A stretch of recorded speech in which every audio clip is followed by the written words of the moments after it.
Ulnar, Radial, Musculocutaneous, and Median Nerve Injury in the Wrist by Killian, Lott. The ulnar nerve originates off of the brachial plexus and travels along the medial aspect of the arm until it reaches the hand, where it then splits off into the fourth and fifth fingers. In the hand, it passes through the tunnel of Guyon, which is the space between the pisiform and hook of the hamate. The radial nerve also branches off of the brachial plexus, and it runs down the lateral aspect of the forearm and into the hand and fingers, 1 through 3. There are two branches, the deep and superficial branch. The superficial branch innervates the dorsal side of the hand, while the deep branch innervates the wrist extensor muscles in the forearm. Injury to the deep branch of the radial nerve can result in wrist drop. The musculocutaneous nerve exits the cervical spine with the brachial plexus and runs along the lateral forearm and into the hand. On occasion, it may branch off and interact with the median nerve while running down the arm due to close proximity of the two nerves. The median nerve branches from the brachial plexus and travels down the medial aspect of the upper arm. It crosses over to a more lateral aspect when it reaches the forearm. At the wrist, it passes through the carpal tunnel. The median nerve is known to be susceptible to several conditions, including compression and entrapment due to its long length. An injury to the ulnar nerve presents pain, numbness, or tingling sensations down the medial aspect of the hand and into fingers 4 and 5. The ulnar nerve may be pinched in the tunnel of Guyon if there is a cyst present, or if there is a ligament limiting the space for the nerve to run through and compressing it. Injury to the ulnar nerve may cause claw hand syndrome. This photo shows what claw hand syndrome looks like, and it is when the fingers are in an involuntary state of flexion.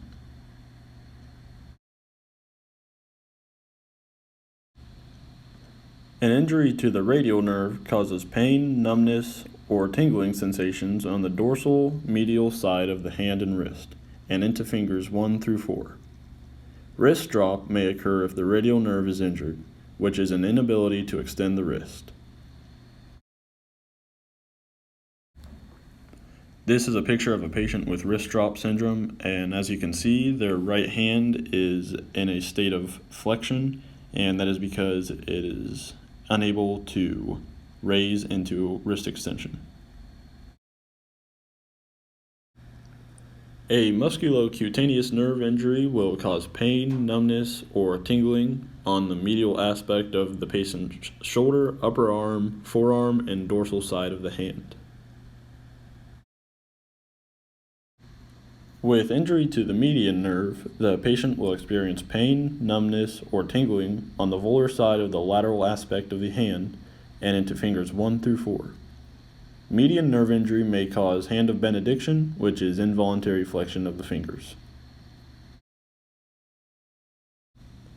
This is a photo showing what a patient's hand may look like when they have hand of benediction with a median nerve injury.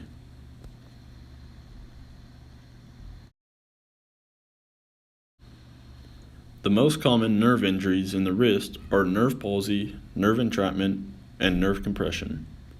Nerve palsy occurs when pressure is put on a nerve anywhere along its path through the body. Nerve entrapment occurs when a nerve becomes pinched and trapped. It is often caused by a fractured or dislocated bone pinching on the nerve. Nerve compression is any pressure put on a nerve and it affects muscular movement, sensation, or causes pain in a particular part of the body.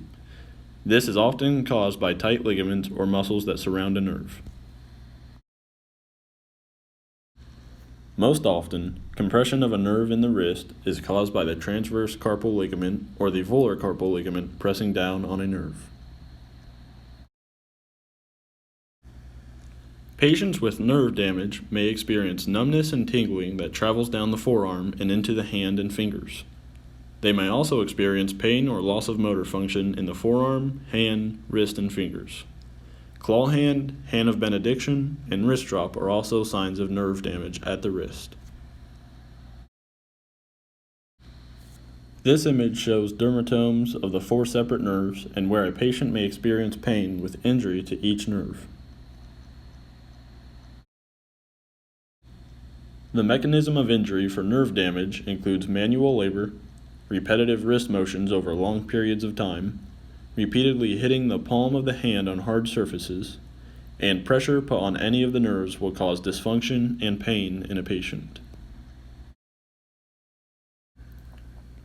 People often diagnosed with nerve injury in the wrist are elderly patients, people that participate in contact sports, patients that receive blunt trauma to the forearms, hand, and wrist, and patients that make repeated motions of the wrist, such as flexion and extension, to perform their daily jobs.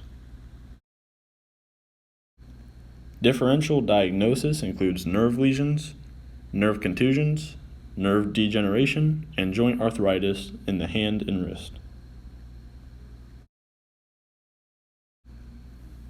Predisposing factors to nerve palsy, compression, and entrapment include obesity, aging, high blood pressure, bone dislocation or fracture, muscle weakness in the forearm, and making repetitive wrist motions. The special tests for nerve damage in the wrist are Phelan's test, Tenniel sign, Durkin's carpal tunnel syndrome compression test, a CT scan or MRI, and a nerve conduction velocity test can be done as well.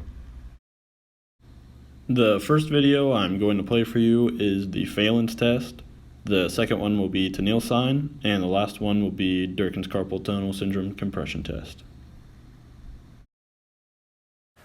To perform the Phelan's test, ask a patient to flex his wrists maximally and hold the dorsal side of his hands together for 1 minute.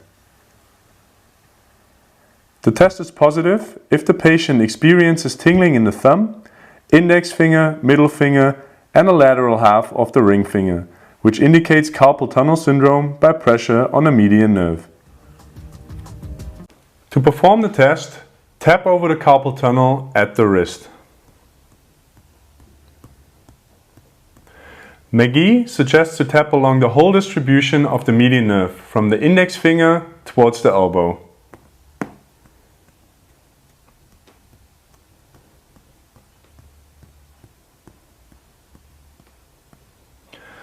The test is positive for carpal tunnel syndrome if tingling or paresthesia is felt in the thumb, index finger, middle finger, and lateral half of the ring finger, which is the distribution of the median nerve. We're going to be performing the carpal compression test, which assesses for patients who have carpal tunnel syndrome or suspect carpal tunnel syndrome. To perform the test, the patient can be sitting, and you're going to find the median nerve as it crosses the carpal tunnel. The easiest way to find this is that it's just distal to the distal wrist crease. Find the carpal tunnel, provide compression, and you're going to hold that for about 30 seconds. A positive test is reproduction of numbness and tingling within the median nerve distribution, or a reproduction of the patient's symptoms. Treatments for nerve entrapment includes corticosteroids, physical therapy to increase muscle strength in the forearms, medications to reduce nerve spasms, reducing range of motion of the hand, and decompression surgery if symptoms do not subside and space around the nerve shaft is reduced. Immobilization may be used for patients with extreme pain during motion, and they may be referred to a neurologist for further evaluation if symptoms do not subside. A neurologist may perform surgery on a patient that has pain that has lasted long periods of time or is extremely painful for the patient. Mulligan Technique typically does not benefit patients with nerve pain because it is usually a biomechanical issue that causes the pain.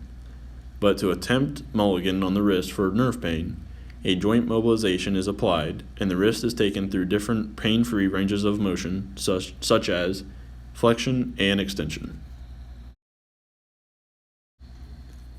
Preventing nerve injury in the wrist includes patting the palm of the hand during activities that include contact to the hand, limiting repetitive wrist movements, strengthening the muscles in the forearm and hand, and resting the extremity if tingling or nerve pain is felt in order to reduce further injury to the nerve. The PCOT analysis for nerve injury in the wrist included a 51-year-old male with continuous pain and weakness in his right hand, wrist, and forearm after suffering a fall onto the volar aspect of his hand, and he was diagnosed with nerve compression at the wrist. The intervention used was rest for 13 months from work with no use of his right hand. The comparison was surgery to decompress the nerve running through the carpal tunnel of his right hand, and the outcome was that the patient was pain-free 6 weeks after surgery, and he gradually regained strength and range of motion in his forearm and wrist. The total time was 1 year and 3 months from the time of injury to pain-free after surgery. That is all for my presentation. Thank you for watching.